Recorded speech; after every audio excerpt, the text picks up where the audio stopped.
It is championship week, and you need to know exactly who to start. So let's go ahead and send off the 2025 season with a bang and bring home that trophy, combining the elite and the must-start players. Right here, no questions. They helped you get here to this point this season. They helped you out last week to get to the championship game. However, you might start to have some questions whenever we get over to the low-end running back and wide receiver 1 tiers. Again, if you see a player highlighted in green, that means they have an easy matchup. If they are in red, that means they have a hard matchup. So this is where I want to begin starting to ask some of the serious questions. Can you start Ashton Jeanty versus the Giants, who have been better recently, but still ranked 30th against running backs?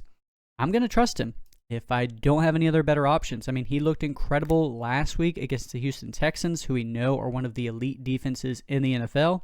And Brock Bowers is now out for the rest of the season, so we should expect to see a few more targets come Jeanty's way. And Travion Henderson versus the Jets. It's another smash matchup. The Jets are giving up the 5th most fantasy points to running backs, and the Patriots are favored by 13.5 points on the road. Now, the only question mark you have surrounding Travion Henderson is, does he clear concussion protocol and play in this game? If he does, he's right back into my lineup, no questions asked. You'll also see Ramondre Stevenson is going to be ranked. Now, that is totally dependent on Travion Henderson and his ability to suit up this week. Now, let's talk about some strong running back 2s and wide receiver 2s, starting it off with Marion Hampton. Now, he gets to play the Texans, again, who just got ran all over on by fellow rookie running back Ashton Jeanty. And Hampton's stats have gone up week over week as he's getting worked back into the offense now. And what might expedite the process is Kamani Vidal. He's currently battling a neck injury and may miss the Week 17 matchup. So if nothing else, Hampton should see a ton of volume. And Bucky Irving versus Miami. Now, despite having the most rush attempts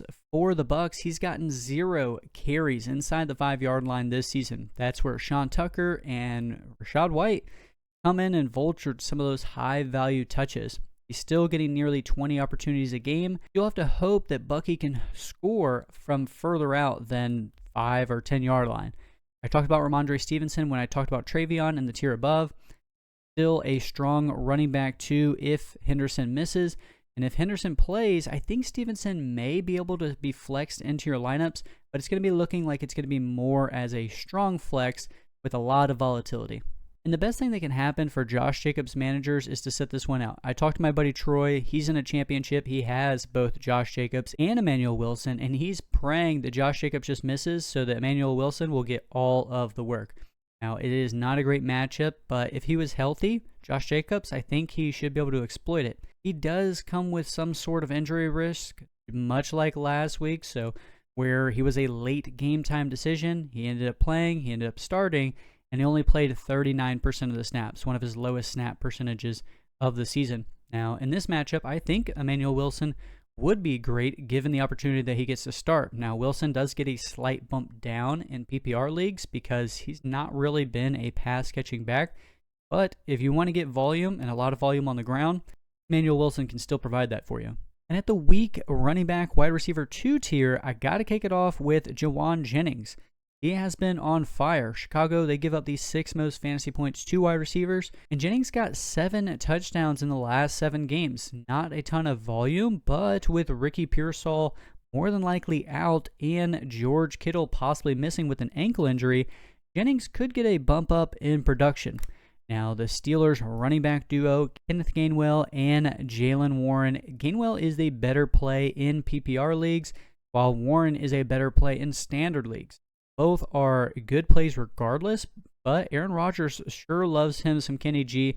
I don't know if you've gotten to see this, but I did repost a clip of the Week 16 matchup versus the Lions where Rodgers was mic'd up, and you get to hear him talk to Gainwell, even telling him the audible and what to do on that particular play. And perhaps you've been wondering where this guy has been. If you're in the championship and you have Brian Thomas Jr., you're one of the lucky ones, I would say. He does get to play the Colts, who he has dominated in his 3 matchups against the division foe. Now, I will say that last season, Thomas went 5 for 122 and a touchdown and 7 for 103 against the Colts. And just 3 weeks ago, he went 3 for 87. For those of you who want to talk about his bad game last week versus Denver, while Parker Washington had a career game, I'll sum it up for you in 2 words: Pat Surtain. I'm not stressing the most recent bad game, and I'm not sure he's a surefire play, but we know that the ceiling against the Colts can be really high. If you wanted to go a safer option than Brian Thomas Jr., you could look at Michael Carter's way. He's getting the bulk of the opportunities for the Cardinals in their Week 16 matchup. I would expect that to happen in Week 17 as well. And this is against the Bengals, who rank dead last against running backs, so you can combine the volume, matchup, the pass catching ability, and the 52.5 point over-under. Gets me pretty excited for Michael Carter. Now, just a couple of guys I want to talk about in strong flex contention. There are a lot of them. They're not all ranked here. If you want to check out my rankings in the link in my bio, I've got even more players ranked than what you see on the screen. But Tony Pollard is the one that I want to talk about. He's had 3 consecutive 100-yard rushing games. During that time frame, Cam Ward has looked much better, throwing 2 touchdowns at each of those 3 games as well. The Saints matchup, it isn't great, but it isn't bad. They're middle of the pack against running backs, and his volume is going to be there on the ground. Not sure through the air, so again, he does get a slight ding in PPR leagues. And the last but not least player that I want to talk about is Breece Hall versus the Patriots. Talked about the Patriots last week when they were looking hard on the course of the season, allowing the 3rd fewest fantasy points to running backs.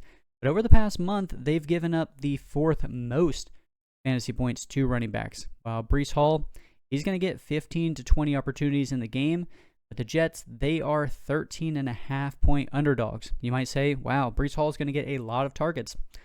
Not going to be the case. Typically, I would say yes, but a ton of the passing work hasn't been going to the running backs. He's had 2 catches or less in 9 out of the last 10 games. What used to be a calling card for Breece Hall has now become nothing. Again, these are my top 50 flex rankings, so if you want to see more, I've got a lot more players ranked individually in a spreadsheet. You can check them out in the link in my bio. And thanks again for a fantastic fantasy season. It has been a lot of fun. I'm excited for a break from fantasy content to just really enjoy the games. But don't think just because the fantasy season is over that we're going to stop streaming and stop uploading content. There are going to be big off-season things that happen. We're talking about trades, we're talking about rookie prospecting, the NFL draft, and so much more. So I'm excited to dive into it. Enjoy the games this weekend. Happy holidays and good luck in your championships.